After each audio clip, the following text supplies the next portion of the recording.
It all started subtly, like a hairline crack in a perfectly painted wall. Not something you'd notice unless you were looking for it, and honestly, why would I be looking for flaws in what felt like my masterpiece? His name was Oliver. He walked into my life 2 years ago, a whirlwind of charisma and a smile that seemed to understand every unspoken thought I'd ever had. I was Genevieve, a digital marketing specialist who thrived on precision and strategy, but when Oliver was around, all my carefully constructed logic crumbled into a delightful mess. He was an architect, he said, with an eye for design and a passion for old buildings, which resonated with my love for history and aesthetics. Our first date was at a quiet little bookstore café, surrounded by the comforting scent of old paper and roasted coffee. He spoke about his travels, his dreams of restoring a derelict lighthouse, his quirky habit of collecting vintage maps. I remember thinking, this is it. This is the kind of man I've always dreamed of, intelligent, adventurous, and with just the right amount of melancholic charm. He listened, truly listened, to my stories about frustrating clients and the satisfaction of a perfectly executed campaign. He remembered small details, like my irrational fear of pigeons or my favorite brand of obscure artisanal tea. It felt like he saw through all the layers I'd built up over years of online dating mishaps and casual disappointments, straight to the core of who I was. The first few months were a blur of intense connection.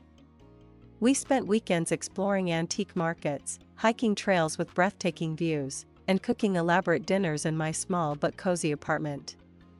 He'd bring me obscure spices he'd found at ethnic markets, or a rare first edition of a book I'd mentioned casually weeks ago. Every gesture felt grand, every word deeply meaningful. My friends, initially skeptical after my string of less-than-stellar relationships, quickly warmed to him. He's different, Jen, my best friend, Maya, observed over brunch one Sunday, watching him laugh with my parents across the table. He really adores you. And I believed her. I felt adored. I felt seen. I felt safe.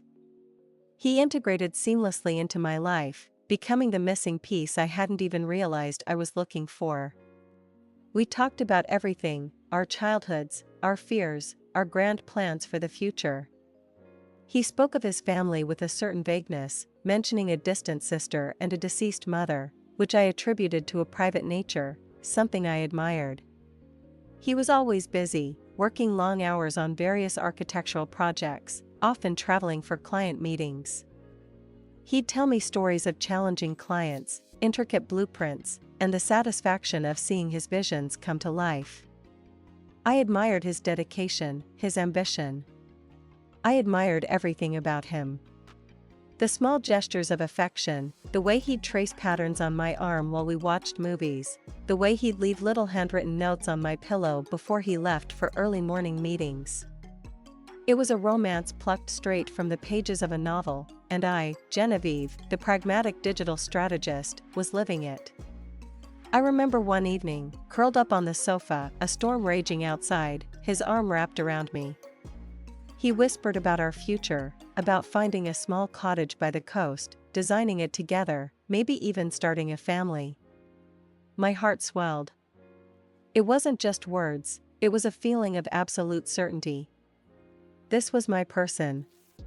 This was my forever. And in that moment, the world felt perfectly aligned, precisely as it should be. The initial crack, imperceptible at first, appeared around 6 months in. It was small, almost dismissible. He'd mentioned being in San Diego for a week for a major project pitch. I missed him terribly and decided to surprise him by sending a gourmet food basket to his hotel. I called the hotel, only to be told he wasn't registered there. A momentary pang of confusion, followed by immediate self-reassurance. He must have changed hotels last minute, or perhaps the client booked a different one. When he called that evening, I casually asked, "How's that hotel? Did they treat you well?" He just chuckled. "Oh, it's fine, standard corporate place. No mention of changing." I let it go. It wasn't a lie, not exactly, just an omission, perhaps? Or maybe I misheard him. My mind, always seeking logical explanations, found one. He was busy, stressed. It was a minor detail. This was the first time my pragmatic mind started to do gymnastics to justify something that didn't quite fit. The perfect wall had its first hairline fracture, but I was so invested in the beauty of the whole, I chose not to see it. It was easier to believe in the perfection than to confront the unsettling possibility of an imperfection. The feeling of unease began to subtly weave itself into the fabric of our relationship, like a thread of dissonance in a beautiful melody. It wasn't loud, not yet, but it was there, a quiet hum beneath the surface of my otherwise contented existence. One evening, we were discussing our childhoods, and I recalled a story he'd told me about his beloved golden retriever, Max, who had supposedly run away when Oliver was 10. I mentioned, "Remember how you said Max used to dig up your mom's rose garden?" Oliver paused, a flicker in his eyes, then frowned. "Max? I never had a dog named Max." "You're thinking of someone else, Jen." My stomach dropped. I was certain. He had told me that story, vividly, tearfully even, late one night after a few glasses of wine. I remembered the details, the specific breed, the rose garden, his mother's exasperation mixed with affection.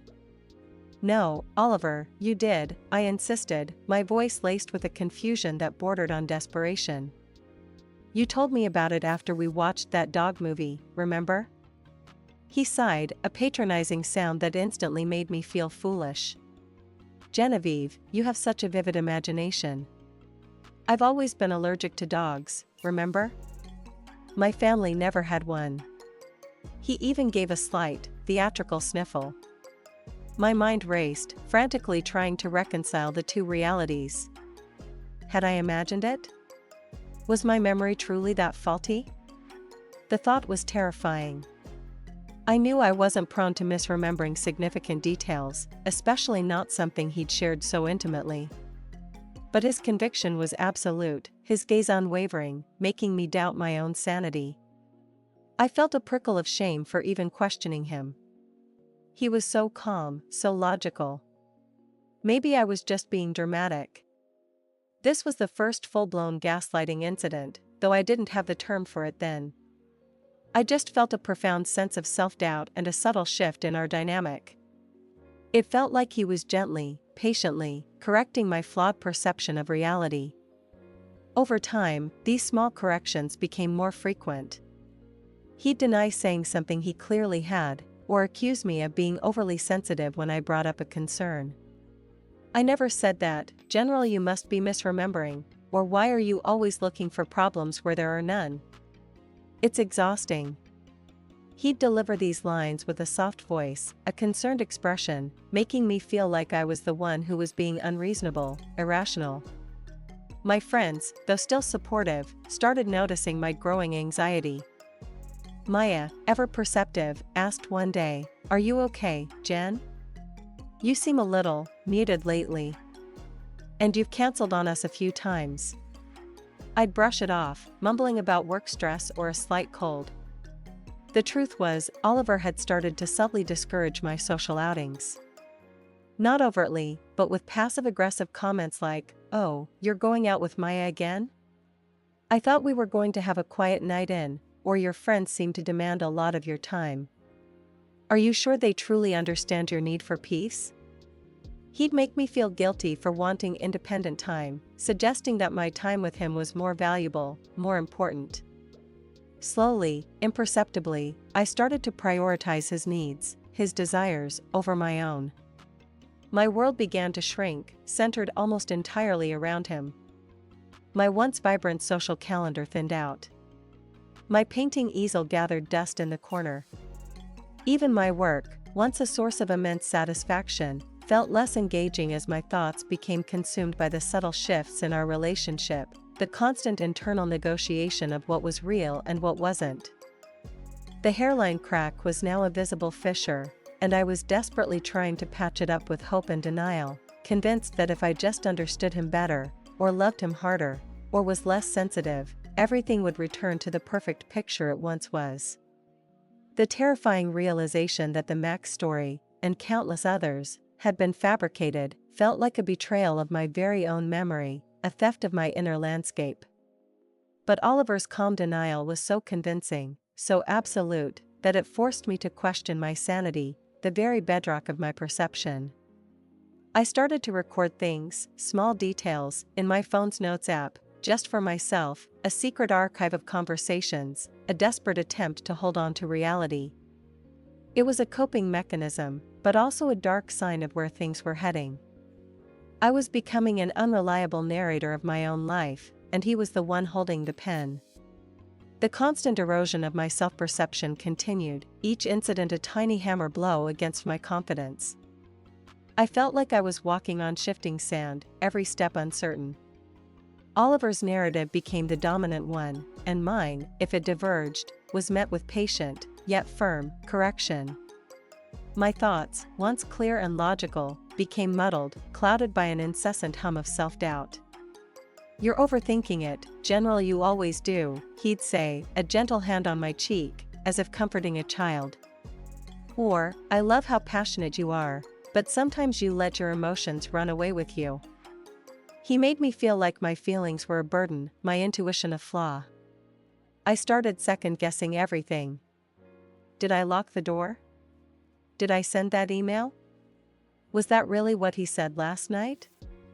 My once sharp mind, so accustomed to analyzing data and strategizing campaigns, now felt like a sieve, unable to hold on to simple facts. The isolation he had subtly engineered began to feel less subtle.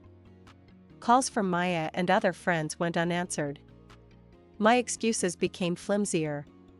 He didn't forbid me from seeing them, not directly. He'd just make plans for us at the same time, or express disappointment if I chose my friends over him. "I thought this was our night," he'd sigh, his voice tinged with hurt, making me feel like the most selfish person on earth. I started to believe that the friction between my friends and Oliver was my fault. My friends, bless their persistent hearts, tried to break through. Maya once showed up at my apartment unannounced, a bottle of wine and a pizza in hand. Oliver was there, and his demeanor instantly shifted. The charming, attentive Oliver I knew transformed into a distant, almost cold, stranger. He was polite but terse, constantly checking his watch, making passive-aggressive comments about early starts and needing our rest. The air was thick with unspoken tension. Maya, picking up on it, seemed uncomfortable. After he excused himself to take a call, Maya fixed me with a stare. "Jen, what's going on?" "He's different. And you seem so quiet."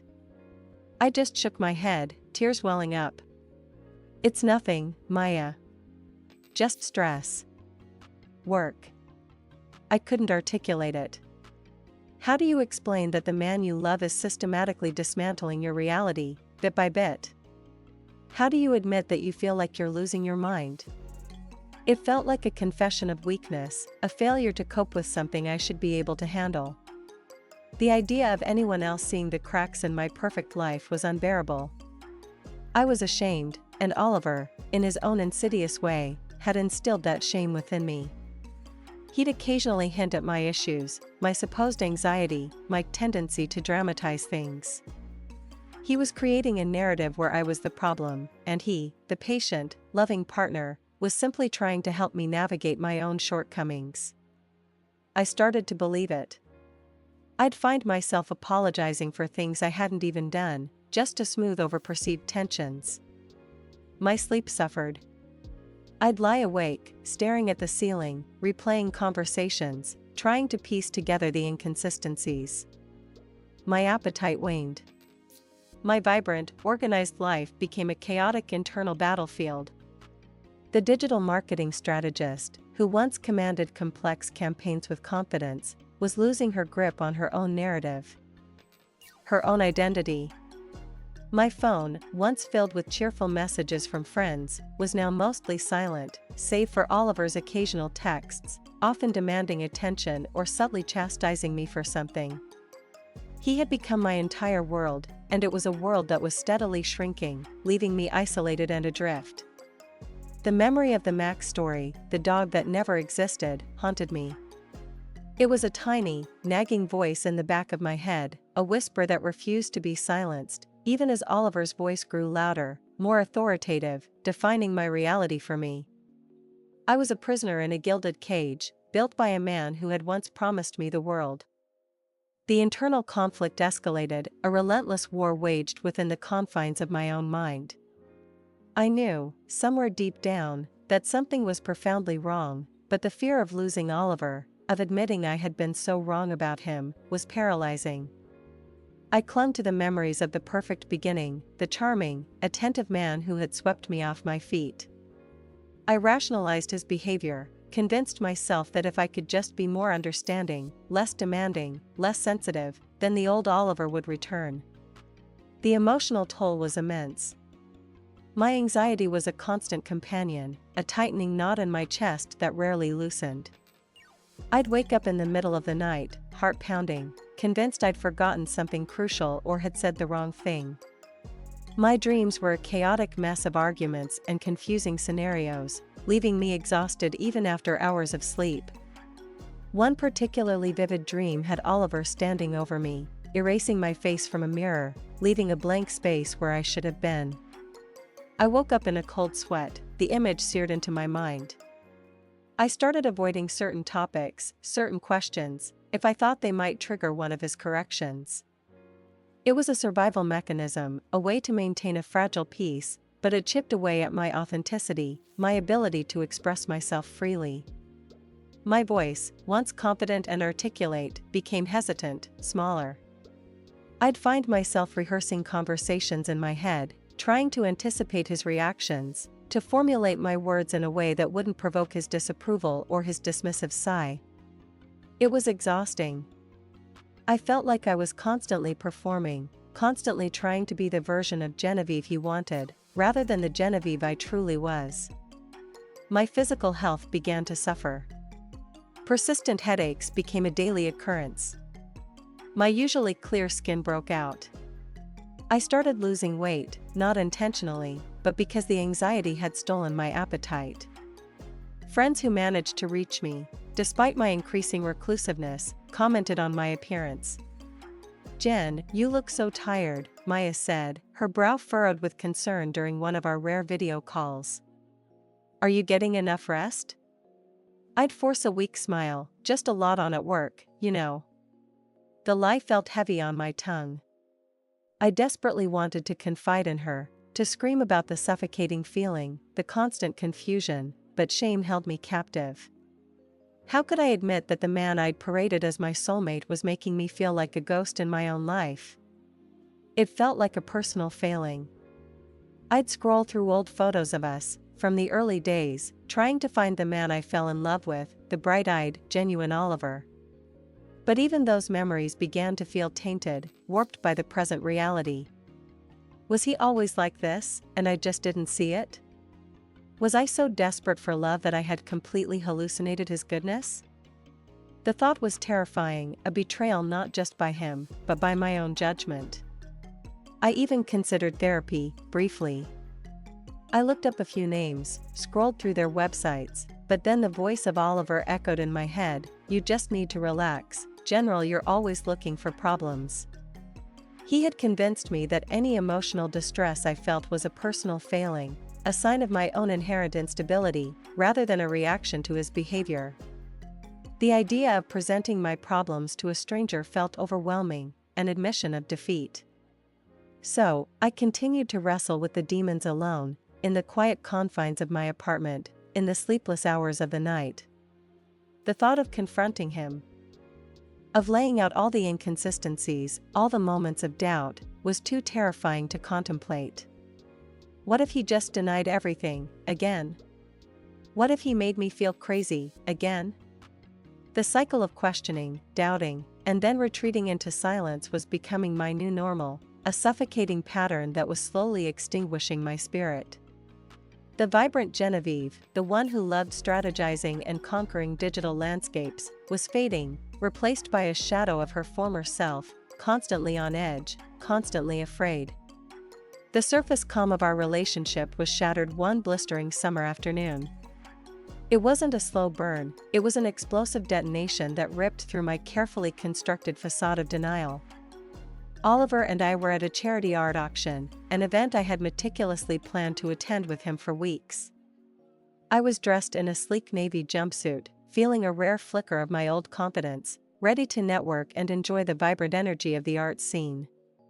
Oliver, however, was late, as he often was, with a vague excuse about a last-minute site visit.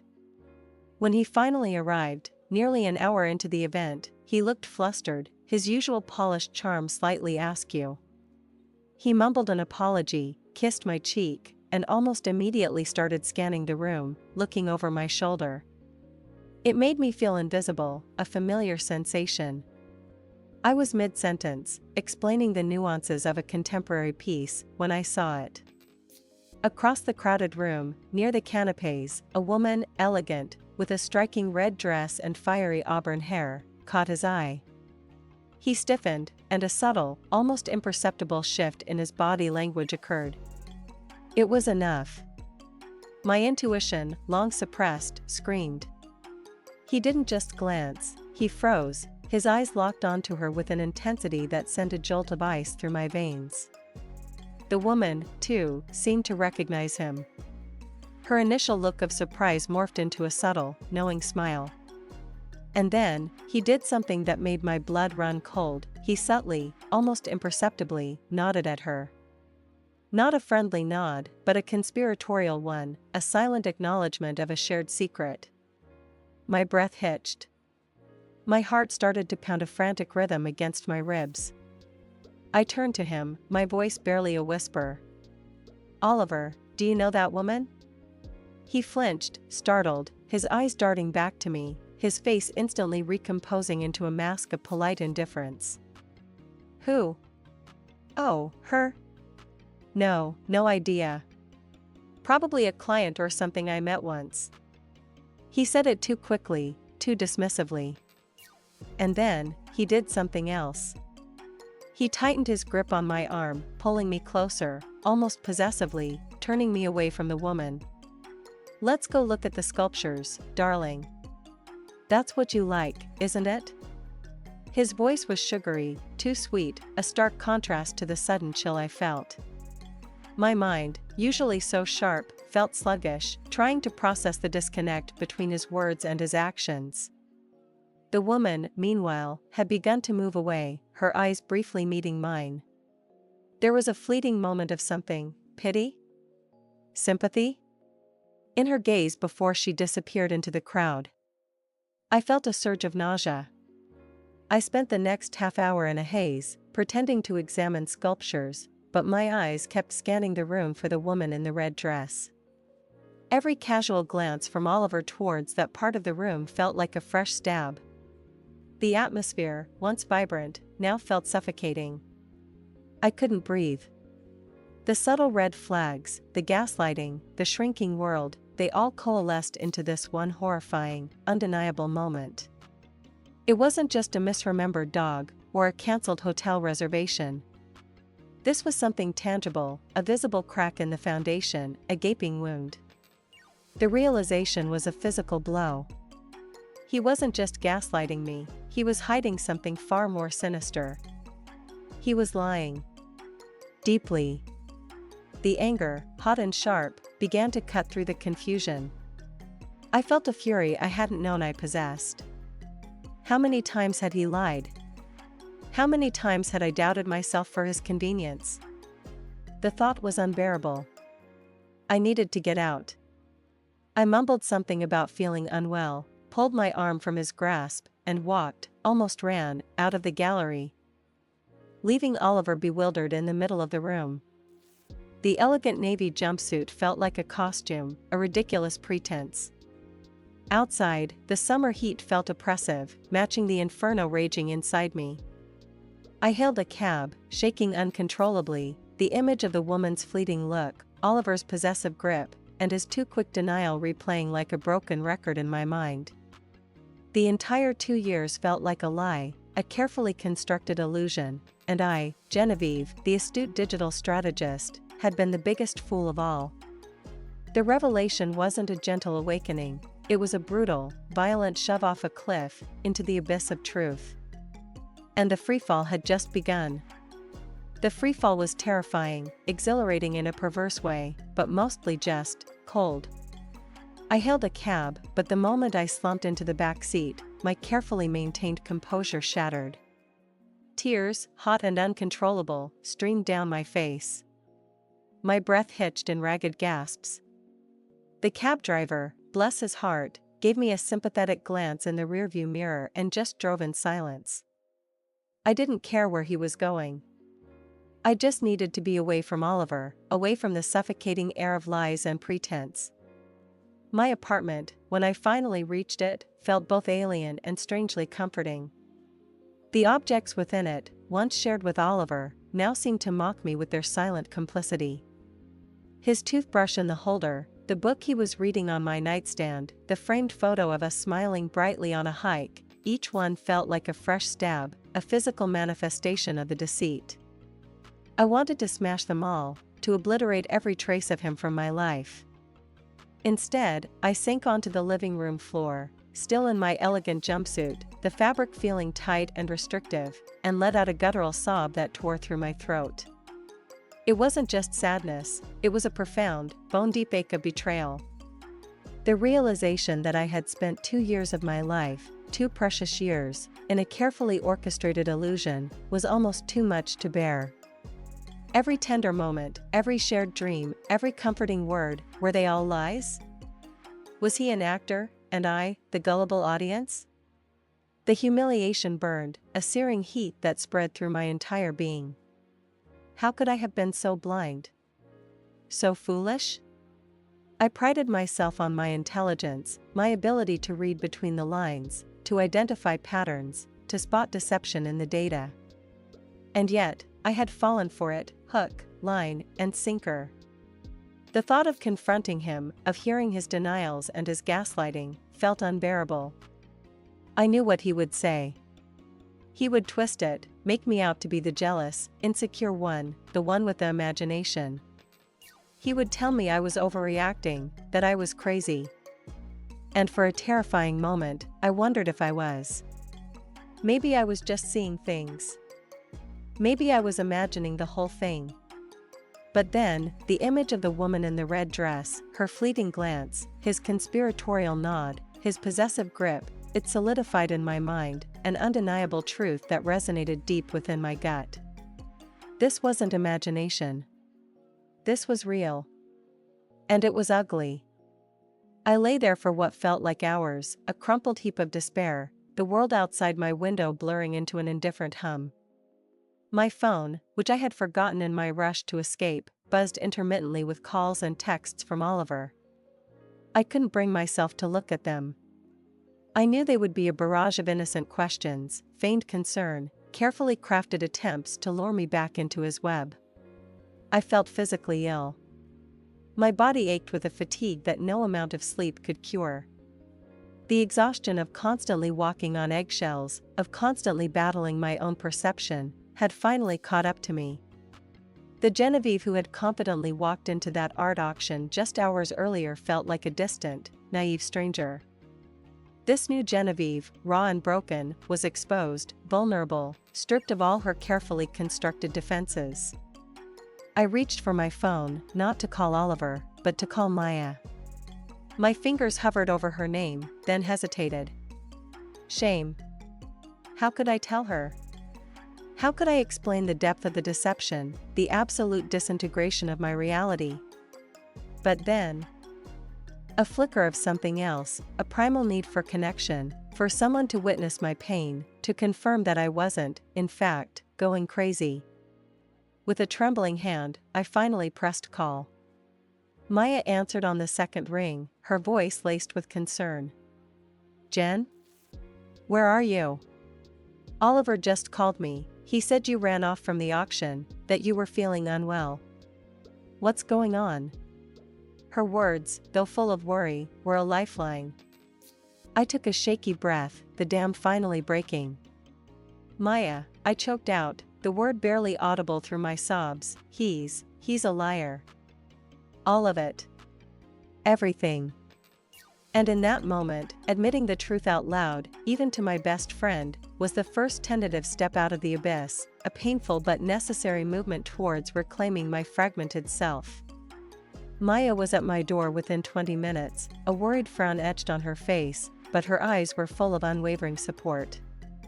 She didn't press for details immediately, just held me as I sobbed incoherently into her shoulder. Her presence was a balm, a quiet anchor in the stormy sea of my emotions. We sat on the sofa, me wrapped in a blanket she'd brought, a mug of chamomile tea clutched in my hands, its warmth doing little to thaw the icy fear in my gut. Slowly, haltingly, I started to tell her everything. The San Diego hotel incident, the Max dog story, his constant gaslighting, the insidious way he'd isolated me. And finally, the auction, the woman in the red dress, the unmistakable flicker of recognition between them. As I spoke, the narrative flowed, the pieces clicking into place with a horrifying clarity.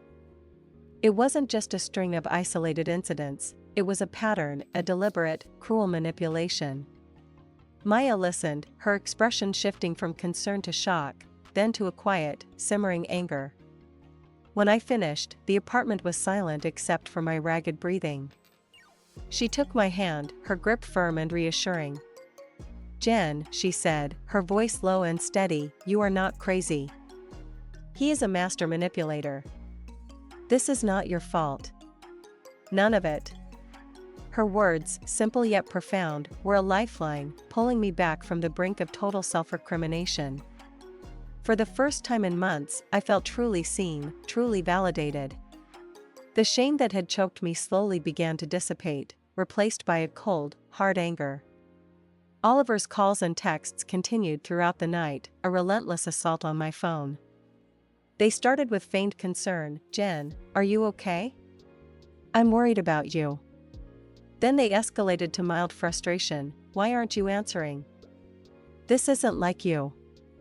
By morning, they were laced with thinly veiled accusations, "You're overreacting. You always do this. You're being paranoid."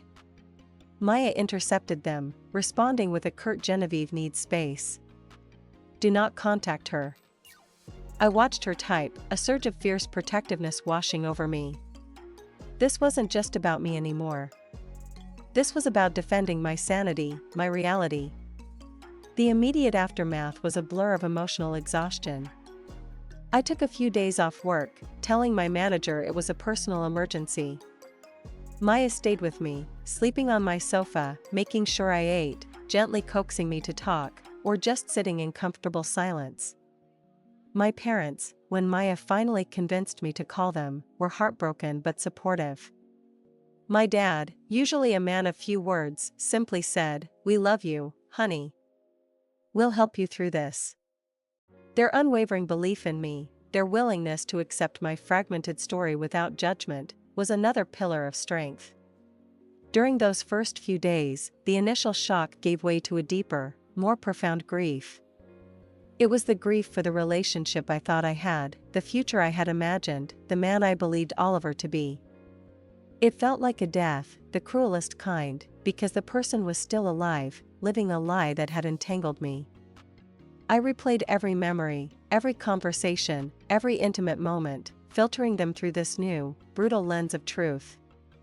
The casual comment about his architectural firm being mostly virtual, his evasiveness about meeting his colleagues, his insistence on paying for everything in cash, all the pieces that I had dismissed as quirks or privacy now screamed deceit. The puzzle was complete, but the picture it formed was grotesque. I started to gather evidence, not for any legal purpose, but for my own sanity. I went through old texts, looking for inconsistencies, screenshots of vague plans, dates that didn't quite add up. I found a receipt for a hotel in a city he'd claimed to be visiting, but it was for a different hotel than the one I'd sent the food basket to, and it was dated for a weekend he had supposedly spent with me. Small, seemingly innocuous details, but together they painted a damning portrait. The feeling of being manipulated, of having my own reality hijacked, was a profound violation. It ignited a fierce fire within me, a desperate need to reclaim my narrative, to prove to myself that I hadn't been imagining things, that I wasn't crazy. The initial tears of despair began to dry, replaced by a resolve that was cold and sharp. Oliver, despite my explicit request via Maya, continued to message, call, and even sent flowers, along with a note that read, "Please, let's talk. I miss you. We can fix this." The sentiment, once so appealing, now felt like a cheap trick, a desperate attempt to regain control. I looked at the pristine white roses, symbols of innocence and purity, and scoffed. There was nothing innocent about him, and my purity of belief had been shattered beyond repair. The path to healing would be long and arduous, I knew, but for the first time in a very long time, I felt like I was standing on solid ground, even if it was covered in the debris of my broken past. The first step towards reclaiming my power was to acknowledge the full extent of the damage, and I was finally ready to face the wreckage. The immediate fallout was a dizzying kaleidoscope of emotions: profound grief, searing anger, overwhelming confusion, and a persistent hum of humiliation.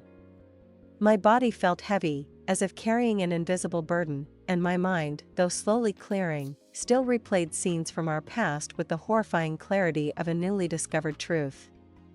I alternated between periods of uncontrollable weeping, where the sheer weight of betrayal crushed me, and bursts of white-hot rage, where I wanted to scream and smash everything within reach. Maya continued to be my rock, a silent, comforting presence. She made sure I ate, even if it was just a few bites, and gently encouraged me to move, to walk, to simply exist. My apartment, once a sanctuary, now felt like a prison filled with ghosts of a fraudulent past. I couldn't bear to look at the couch where we'd watched movies, the kitchen counter where we'd cooked, the bedroom where we'd shared whispered secrets. Every corner held a memory, now tainted. I started to purge. It began with small things: Oliver's spare toothbrush, his favorite coffee mug, a t-shirt he'd left behind. Each item, once cherished, now felt like a toxic artifact. I threw them into a black bin liner, a visceral act of exorcism. Then I moved to the gifts: the obscure artisanal tea he'd bought me, the vintage map of Paris, the first edition book.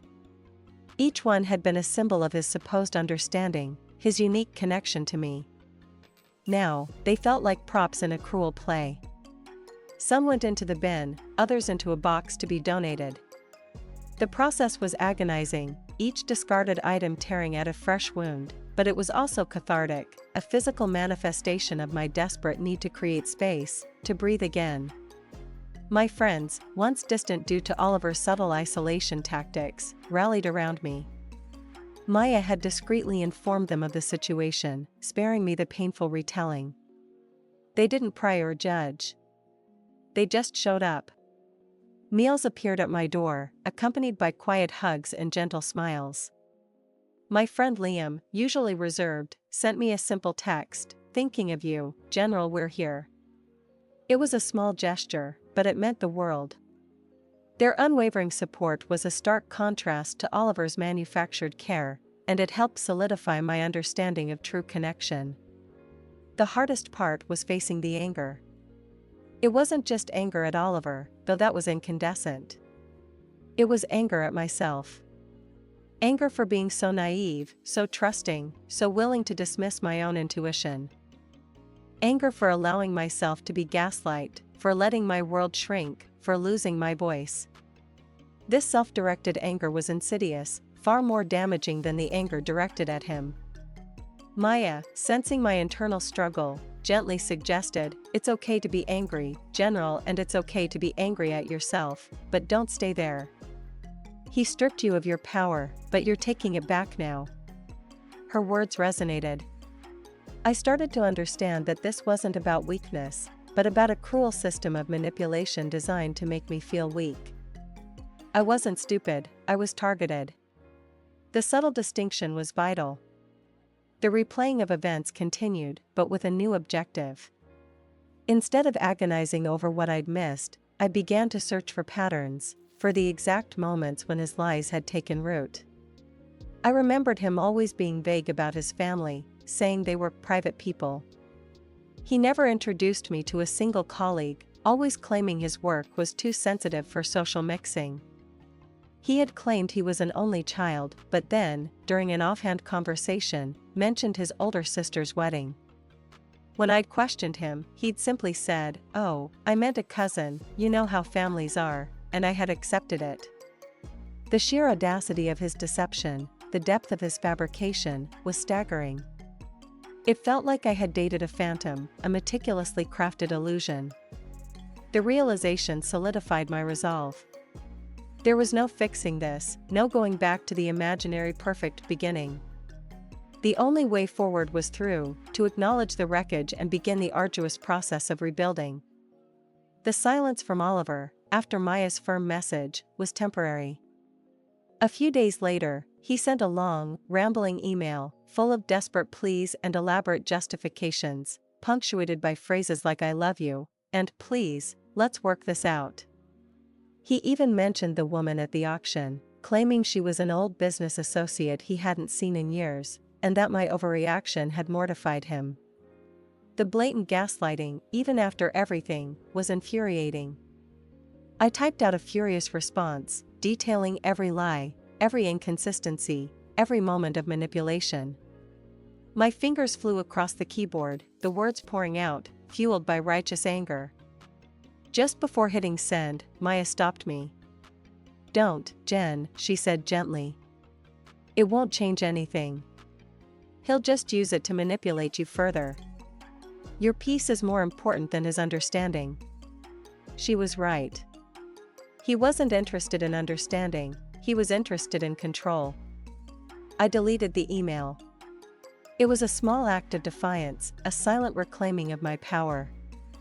I would no longer engage with his lies, no longer participate in his warped reality. My healing began, not with a grand gesture, but with these small, incremental acts of self-preservation, one discarded memory, one deleted email, one tearful confession at a time. The path was dark, but for the first time in months, I could see glimmers of light. The decision to completely cut ties was a revelation, a powerful act of self-preservation that felt like severing a cancerous limb. I blocked Oliver's number, his emails, and all his social media profiles. The initial fear of doing so, the fear of missing something, of not knowing what he was doing or saying, quickly dissipated, replaced by a profound sense of relief. The constant buzzing of my phone, the insidious messages, had been a tether, keeping me bound to his toxic orbit. With it gone, a quiet calm descended. It was a silence I hadn't realized I craved, a peaceful absence of his manipulative voice in my head. My sleep, though still fitful, began to improve. I started to have fewer nightmares, the terrifying image of him erasing my face replaced by vague, less menacing dreams. The physical symptoms of stress, the headaches, the skin breakouts, began to subside. It was as if my body, finally freed from the constant fight-or-flight response, could begin the long process of repairing itself. My appetite slowly returned, and I started to enjoy food again, savoring the taste of a well-cooked meal instead of merely forcing it down. The support system of my friends and family remained unwavering. A comforting safety net that allowed me to explore my feelings without fear of judgment. We started having regular Gen therapy sessions, as Maya affectionately called them, over coffee or during long walks in the park. I found myself talking, truly talking, about the nuances of the gaslighting, the psychological toll of constantly doubting my own reality, the anger I still harbored at myself. They listened, offered empathy, and sometimes shared their own stories of difficult relationships, making me feel less alone in my experience. It was during one of these walks, crunching fallen leaves underfoot in a crisp autumn breeze, that Liam, ever the quiet observer, suggested something profound. "Jen," he said, "you're so good at analysis, at understanding patterns. Apply that to what happened. Not to blame yourself, but to truly understand his pattern, so you can recognize it if you ever see it again." His words clicked. I realized I had been so focused on the emotional devastation that I hadn't allowed my analytical mind to fully engage. I started a new notebook, not a secret archive of his lies, but a record of my insights. I wrote down the red flags, the manipulation tactics, the phrases he used. I researched gaslighting, narcissism, emotional abuse. The more I learned, the more horrified I became, but also, the more empowered. It wasn't my fault. It was a deliberate, calculated strategy on his part. He had followed a playbook, and I, unknowingly, had walked right into it. This intellectual understanding helped to detach myself from the intense emotional pain, allowing me to view the situation with a cooler, more objective eye. It helped me forgive myself for being deceived. I started rediscovering the parts of Genevieve that Oliver had smothered. My painting easel, which had been gathering dust, was pulled out. I bought new canvases, fresh tubes of paint, and started experimenting with bold, vibrant colors, a stark contrast to the muted tones that had characterized my life recently. It was a messy, therapeutic process, splashing paint onto canvas, letting my emotions guide the brushstrokes. The first few paintings were dark, chaotic, reflecting the turmoil within me. But slowly, as my healing progressed, the colors brightened, the strokes became more fluid, more confident.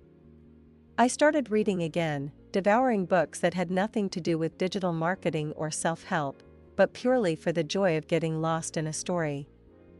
I reconnected with colleagues I distanced myself from, casually meeting for lunch or coffee. My conversations were no longer guarded, no longer weighed down by the constant fear of saying the wrong thing. My voice, once small and hesitant, began to regain its strength, its natural cadence. I even started exercising regularly again, going for runs in the park, feeling the liberating burn in my muscles, the fresh air filling my lungs. Each step was a small victory, a reclaiming of my physical and mental space. The path wasn't linear. There were days, sometimes weeks, where the grief would resurface, a wave of sadness crashing over me. A song, a scent, a random memory would trigger a pang of loss for the idealized future I had mourned. But these waves were less frequent, less overwhelming.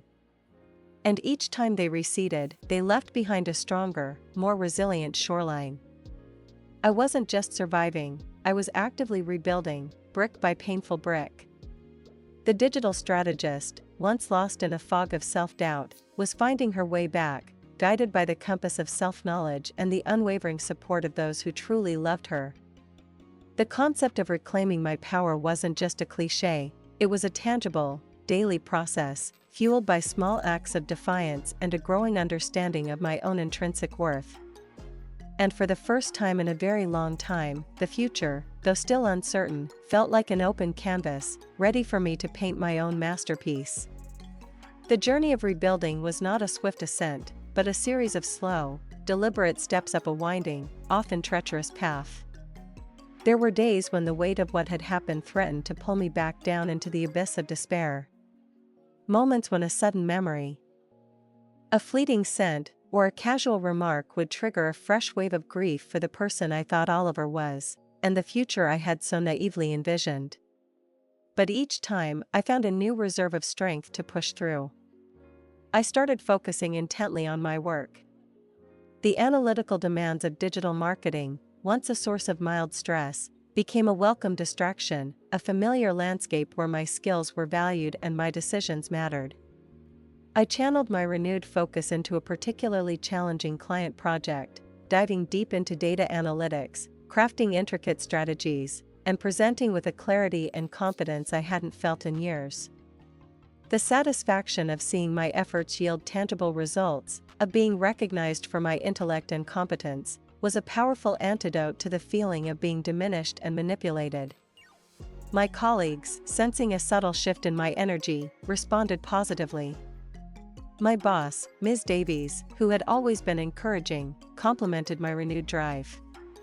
"Genevieve, you're on fire lately," she noted during a team meeting, her words a quiet affirmation that I was, indeed, coming back into my own. This external validation, though not my primary motivation, served as a crucial reinforcement of my self-worth. The physical acts of self-care became rituals. Mornings began with a long run, my breath misting in the cool air, my mind clearing with each rhythmic stride. The endorphins were a natural antidepressant, pushing back against the lingering shadows of sadness. I started attending a weekly yoga class, finding solace in the fluid movements and the quiet focus on my breath. It was a way to reconnect with my body, to inhabit it fully, after feeling so disconnected and unmoored for so long. The gentle stretching and mindfulness helped to release the tension that had accumulated in my shoulders and neck, a physical manifestation of the emotional burden I had carried. Socially, I began to cautiously expand my circle. I accepted invitations to casual gatherings, work happy hours, and even a book club that Maya had been trying to get me to join for ages. The initial apprehension of facing new people, of having to explain, or not explain, my recent past, slowly faded. I realized that most people were simply kind, interested, and non-judgmental. I found joy in simple conversations, in sharing laughter, in feeling genuinely connected to others without any underlying agendas or hidden motives. It was a stark contrast to the carefully curated interactions with Oliver, where every word felt scrutinized, every gesture weighed. The process of building new friendships, and rekindling old ones, was a powerful affirmation of my own desirability as a friend, a person worthy of genuine connection. One evening, months after the breakup, I was out with Maya and Liam at our favorite local pub. The conversation flowed easily, full of laughter and light-hearted banter. Suddenly, Maya pointed to the screen above the bar. "Jen, isn't that?" My eyes followed her gaze. On a local news segment, a grainy photo flashed across the screen, accompanying a report about a construction fraud investigation. The face in the photo was unmistakable, Oliver. My heart gave a jolt, but it wasn't the panic or the sadness I would have felt months ago. It was a cold, detached sense of vindication. The report detailed his alleged involvement in a series of fraudulent construction projects, taking significant deposits and abandoning sites. The architect who had charmed me with dreams of lighthouses and grand designs was, in fact, a con artist. A criminal. A charlatan. My immediate reaction wasn't tears, but a dry, bitter laugh. "Well, there it is," I said, my voice surprisingly steady. "The truth." Liam put a comforting hand on my arm. "Are you okay?" I nodded, feeling a strange mix of relief and grim satisfaction. "Yeah. I am. It explains a lot. The vague projects, the travel, the cash payments. All the pieces I'd meticulously catalogued in my notebook, all the inconsistencies I'd wrestled with, now made chilling sense. He hadn't just been manipulating me, he'd been living an entire life of elaborate lies, a criminal enterprise that extended far beyond our relationship. The woman in the red dress at the auction? Perhaps another victim, or an accomplice, or someone he was trying to ensnare. It didn't matter. The details were irrelevant to my story. What mattered was the final, undeniable proof that I wasn't crazy. My intuition, though suppressed, had been right all along. The public exposure, though shocking, felt less like a fresh wound and more like the final, definitive stamp on the case. It was the universe confirming what my heart and mind had slowly, painfully, pieced together. The anger at myself finally dissipated, replaced by a deep well of self-compassion. I had been deceived, yes, but not because I was weak or foolish, but because I had trusted someone who was fundamentally untrustworthy. The fraud wasn't just emotional, it was literal. And knowing that, truly knowing it, allowed a profound sense of peace to settle over me.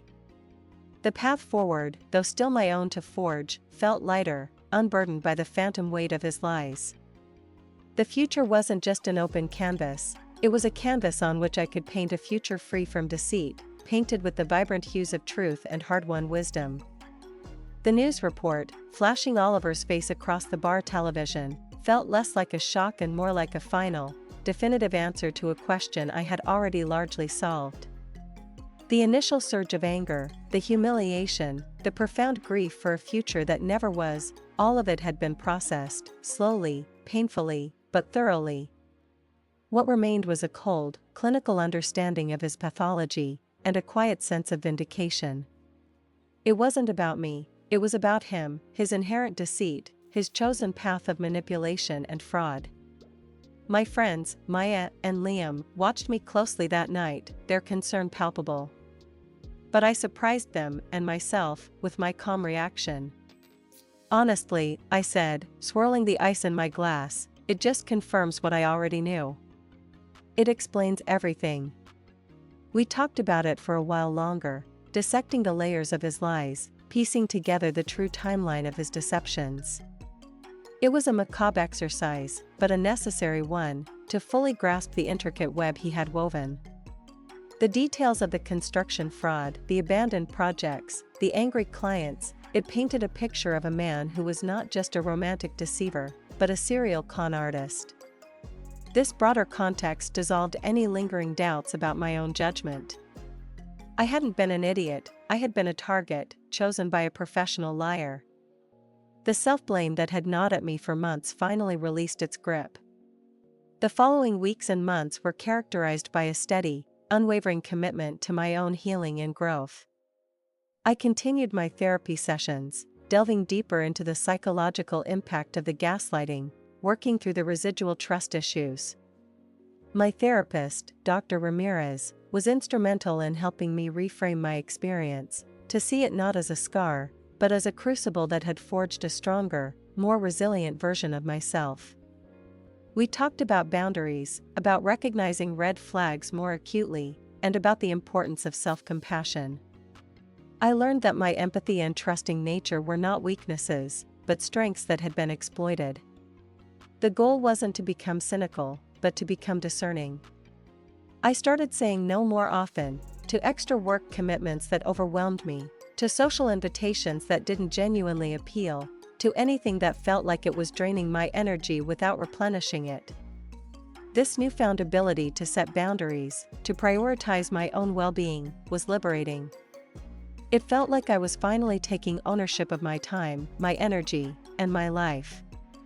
My apartment, once a shrine to a false relationship, was slowly transformed into a reflection of my reclaimed identity. I repainted the living room in a vibrant teal, a color I'd always loved but had never dared to use.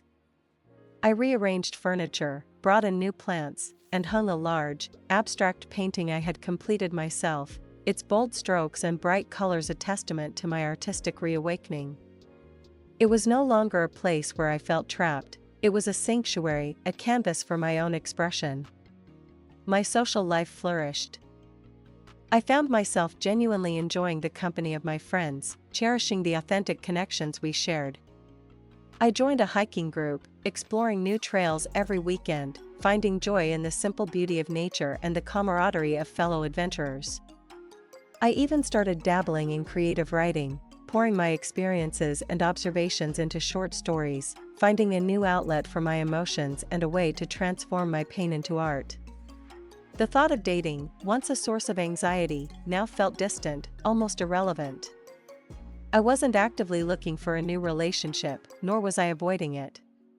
My focus was purely on myself, on nurturing the person I was becoming, on building a life filled with purpose and genuine connection. I realized that my happiness wasn't dependent on another person, it was something I could cultivate independently. There were still moments of vulnerability, unexpected pangs of sadness or moments of fear when faced with new situations. But these were fleeting, quickly overcome by the quiet strength that had grown within me. The memory of Oliver and the betrayal wasn't erased, it was integrated, a part of my story, a valuable lesson learned. It no longer defined me, but it had refined me. The old Genevieve, the one who sought validation and lost herself in another's narrative, was gone. In her place stood a woman who was grounded, self-aware, and fiercely protective of her own peace. She had reclaimed her power, not by fighting someone else's battle, but by choosing herself, by rebuilding her identity piece by painful, beautiful piece.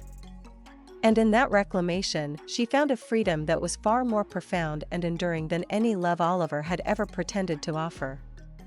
The future stretched out before me, an expansive landscape of possibility, no longer dictated by the shadows of the past, but illuminated by the radiant light of my own resilient spirit.